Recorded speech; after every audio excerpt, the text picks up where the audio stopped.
calling me, telling me this? Why would you call me at the first place? You know that I wanted to say so since, but I was like, I don't know how someone is going to react. So what did she see? Because there are things that she has done to you personally that I know that you don't know. I wanted to tell you what, but I was like, no, someone reacts some way when I tell her this thing. So when the man called, she saw, it's like, every time sometimes when somebody is calling on WhatsApp call, you might think it's a normal call. Video call, you might think it's a normal call. So I think the man answered the call.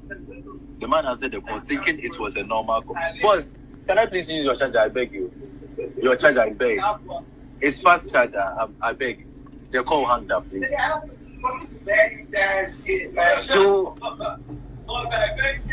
So this girl saw the blood and the whole thing on the phone, and she screamed Jesus. So the man called her on video. She picked up. No, she was the one who called. So she called the man, and the man answered. Yes, she was calling to apologize. Do you know, more times whenever she offended the man gets angry, she calls the man via video call to cry, to pretend as if that kind of thing. So is the man like her boyfriend? Yes. Her boyfriend? Yes. And this man too, no, you've told this man that he's the only one you are seeing. And then there is another man in Ghana, you've also told that man that he's the only one she's seeing.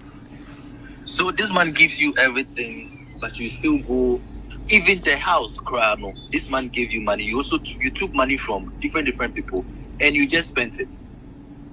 So this man, when everything happened, no, after we came to the church, I was like, no. When she got up for that $2,000 thing, I don't understand though. She saw she before the man came to Ghana. She called the man and then saw blood and she shouted. No, the man wasn't coming to Ghana. She was going to.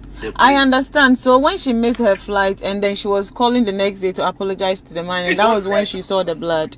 Yes. So she saw the man with blood all over him, or she saw like occultic stuff or what? Yeah, yes, those occultic. So when she got, did you see, or she was the one that told you? Yes, she screamed, and then she was telling everybody when it happened. So she was scared.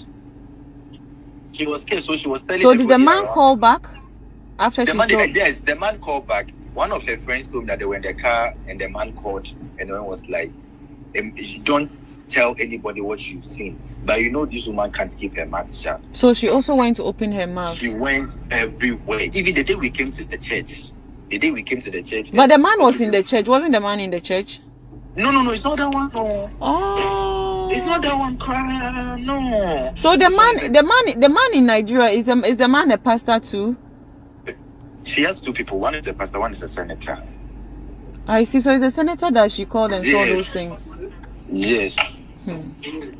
And the day we came to the church, before you came, she had encounters, shouting thing, and they came to carry her and they took her to one of them. Before I left, I was there when Seligali was like, "Oh, Nelson, go and check if she's okay." By the time I got there, she has already told them everything.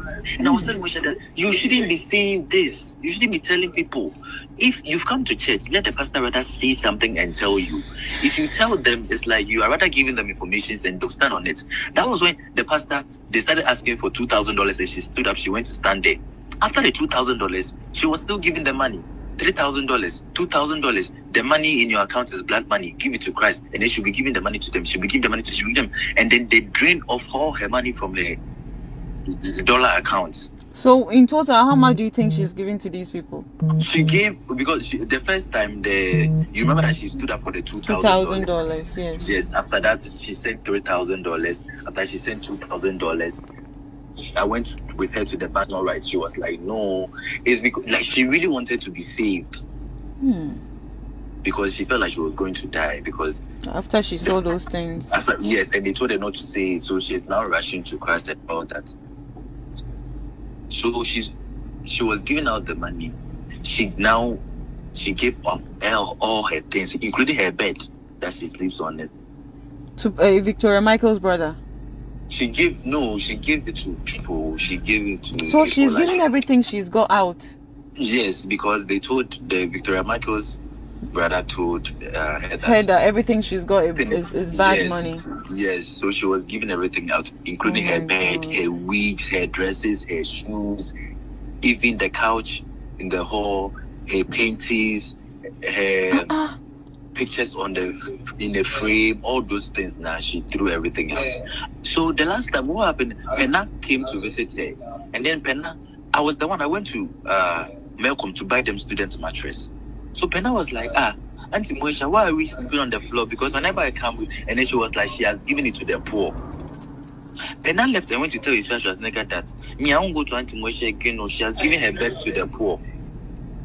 So I was there when Ifeanyi was going to call me, and she was like, Nelson, she really needs help. We really have to do something about this.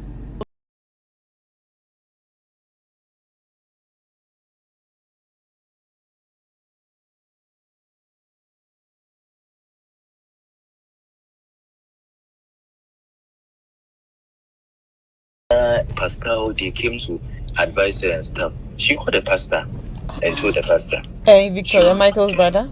Yes. She will call, and then she has become so, at a point, Victoria Michael will cook, and then she will come do it, and then she stopped. After they had that money, it's like, now you should call them. I was there when the securities called me that I should come and pick Moesha, and Moesha is walking barefooted at the roadside walking. Oh no. Working, so I should come and pick her up. We went to pick her, we called this person. It's like, she said, we are disturbing them. It's like they are disturbing them. Later on, they came to pray for her and other things. But they went, sometimes something will be happening, you call them to come. It will take time, because it's like now they are not getting whatever. Could you imagine that? VGMAs, I wasn't. This is not your charger, please. Your charger is there. VGMAs, I went to the VGMAs because now it was Mona's birthday, so after we went to Twist. When I came back, I saw ashes in the kitchen. I was like, what is wrong? So I asked the stepmother, and the stepmother was like, nothing, the pastors came over. And I was like, Auntie, are you sure everything is okay? She was like, Nelson, I don't even know how to say this. And I was like, you don't worry, we'll talk in the morning. In the morning, the cousin himself said, Nelson, do you know that Moesha bent over 50,000 Ghana cedis? Bent it into ashes. Bent it. Why are they telling the girl her money is bad money now? She bent it. And then what happened was that she was doing something small in the house. The Sunday she went to give the testimony. So the families will come. So Mildred came to do the call. So Moesha went upstairs and brought the money. She gave everybody bundle. Hey. She gave everybody bundle. So they said all of a sudden they were there. She came screaming, shouting from the top, from the stairs. She came to take all the money back from the people. From them, and then she just set them up. She put them on the stove, and then she bent it. And I saw it because when I saw the ashes say it is written 200 cedis, 100 cedis, and 50 cedis notes. I saw all those things.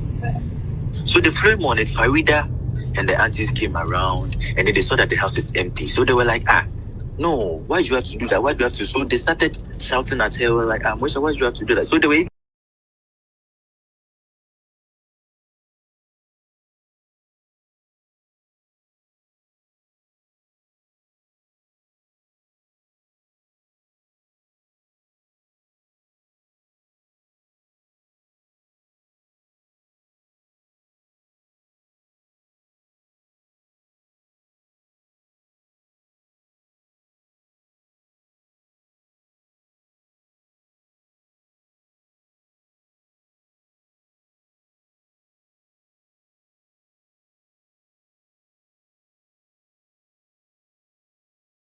because me when 4 days ago she wasn't feeling well, and I called my mom, and then my mom was like, she wants to pray with her.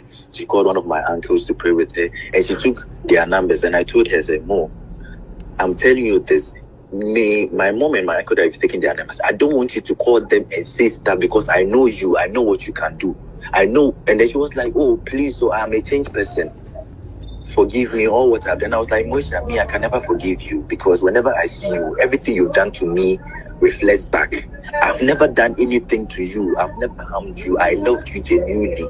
I helped you. Somehow, if I tell you what Moesha even did to you, you will open your mouth.